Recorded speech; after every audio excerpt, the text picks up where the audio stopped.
Have you ever just stopped and wondered about that invisible magic that makes all your apps work together? Well, that's what we're going to dive into today. APIs. They're basically the secret language of our entire digital world. I mean, really think about it. You open up an app to call a car, right?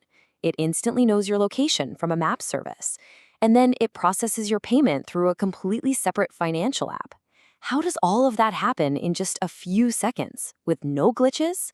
Well, the answer, and kind of the hero of our story today, is the API. So what in the world is an API? The best way to think about it is to picture a waiter in a restaurant. You don't just march into the kitchen and start cooking your own food, right? Of course not. You give your order, your request, to the waiter. The waiter then takes that request to the kitchen, the system, and brings back exactly what you asked for. That's your response. APIs are just the digital waiters, making that kind of communication happen between different software.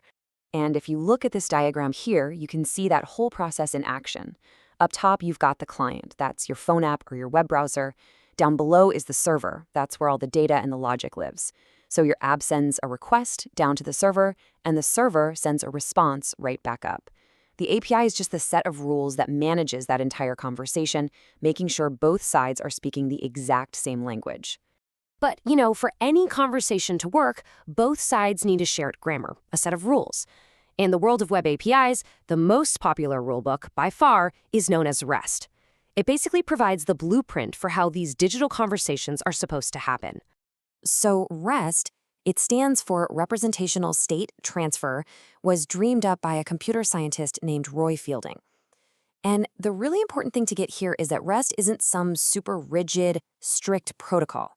It's more like a set of architectural principles, flexible design guidelines for making apps that are simple, scalable, and super reliable. Now, these guidelines are built on a handful of core principles. We're going to focus on two that are just absolutely essential if you want to understand how a really well-designed API works: client-server separation and this thing called statelessness. First up, client-server separation. All this means is that the client, so the stuff you see and interact with on your screen, is totally separate from the server that's storing all the data. So why is this a big deal? Well, it means a design team can completely change the look and feel of a website without messing with the backend database at all. And the server team can make changes without breaking the user interface. They can evolve on their own. Okay, next is statelessness. This one's a little tricky, but the idea is that the server forgets all about you the very moment it answers your request. It's got no memory. So every single time you ask for something, your request has to contain all the information needed to process it, kind of like a digital ID card or an authentication token. It's almost like getting a brand new waiter for every single thing you order. It sounds a little inefficient, but it makes the system incredibly reliable and so much easier to scale, because any server can handle any request without needing to know what happened before. Okay. So we've got the rules of grammar with REST, but how do we actually, form the sentences? How do we talk to an API? Well, this is where endpoints and methods come in. You can think of them as the nouns and the verbs of the API world. This visual here does a fantastic job of breaking down what looks like a really complicated URL. An endpoint is just a specific address for a piece of data, or what we call a resource. You can see all the parts laid out here. The method is the verb, the action. The base URL is like the main address of the restaurant, and the path tells the waiter exactly which table to go to. In this case, it's the user table. And here are those verbs we were talking about. They're called HTTP methods, and honestly, it's pretty simple. Get is just for reading data, like getting a list of all the users. Post is for creating something new.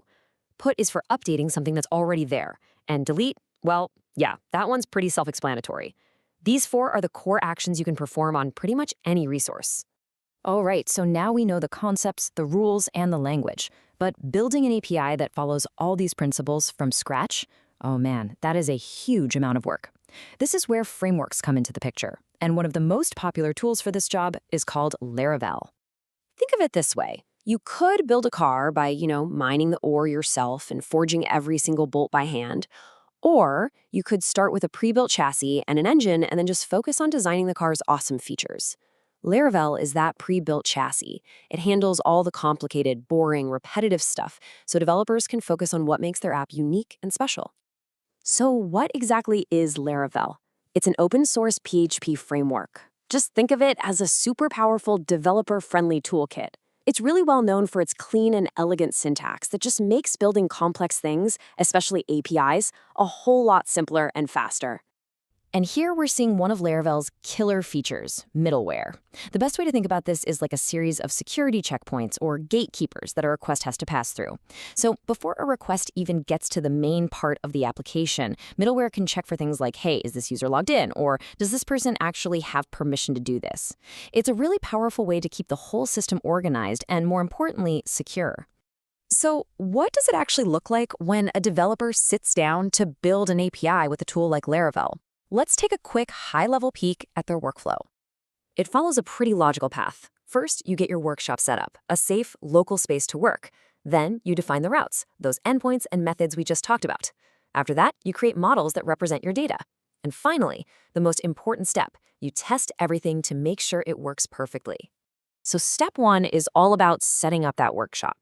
Developers use tools like this one, Uniform Server, to create a complete web server right there on their own computer. It's basically a private sandbox where they can build and break things without affecting anyone using the live app. Now for steps 2 and 3. Laravel's super organized folder structure is a lifesaver.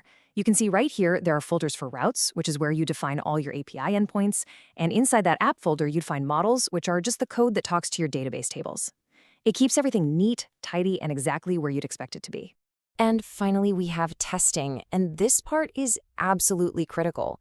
Developers use tools like Echo API to send fake requests to every single one of their endpoints, every get, post, put, and delete.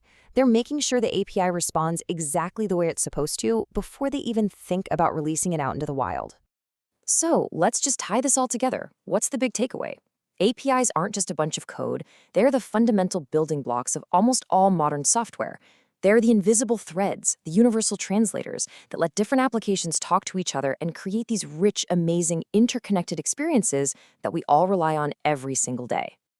And yeah, while the concepts behind them can get pretty complex, these powerful frameworks like Laravel put all that capability right into the hands of developers. They give them a structured, efficient, and reliable way to build the next generation of connected apps and services. So the next time you use an app, you'll know the secret language it's speaking behind the scenes. And that really leads to one last thought. Now that you understand how these digital conversations happen, what new ones can you imagine starting? What incredible new services are just out there waiting to be built? That's the real power of the API. Thanks for joining this explainer.